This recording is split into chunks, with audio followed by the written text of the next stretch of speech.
Bonjour à tous, les stations de ski font actuellement le plein de neige avec encore une fois cette perturbation qui stagne véritablement sur le sud et l'est de la France. Vous le voyez du côté de Saint-Lary, la neige est au rendez-vous. D'ailleurs, vous êtes très nombreux à être actuellement sur les pistes de ski. C'est le cas également du côté de Champs-Rousses en Isère. Une situation qui n'est pas près de s'arrêter puisque nous avons notre perturbation toujours basée autour des Pyrénées et en remontant également sur l'ensemble des massifs où il va neiger du côté des Vosges, du Jura également. Toujours ce risque d'avalanche pour les Pyrénées et pour les Alpes du Sud, donc soyez extrêmement vigilants. Et à l'arrière commence déjà à se dessiner ce ciel de traîne qui va donc border la Bretagne. Pour les températures, assez peu d'évolution, encore une fois de la douceur au programme, 10 degrés à Brest, 16 degrés ce sera du côté de Montpellier. Et puis demain, nous allons avoir cette perturbation qui va se couper en deux. On va retrouver sa trace entre les Pyrénées et en remontant vers le Limousin. De l'autre côté, toujours présente sur la façade est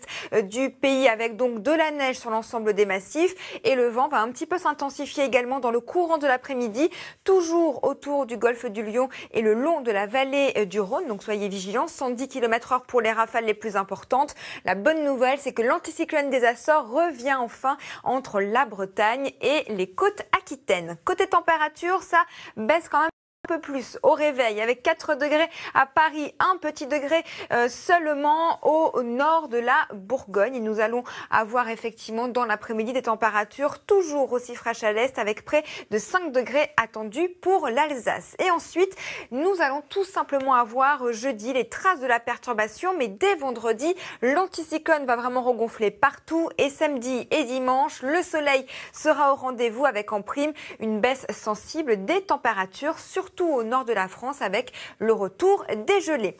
Partons maintenant à la rencontre d'une île bien française, la Réunion, qui est actuellement en pré-alerte cyclonique à cause de la tempête tropicale Carlos, qui est située actuellement à 170 km au nord de l'île de la Réunion. D'ailleurs, cette tempête tropicale va border la Réunion aujourd'hui et demain avant de partir sur le sud de Madagascar. D'ores et déjà, il y a eu près de 2 à 3 semaines de pluie et des rafales jusqu'à 130 km/h. C'est l'heure maintenant de retrouver Nathanaël de Rinxan pour le journal.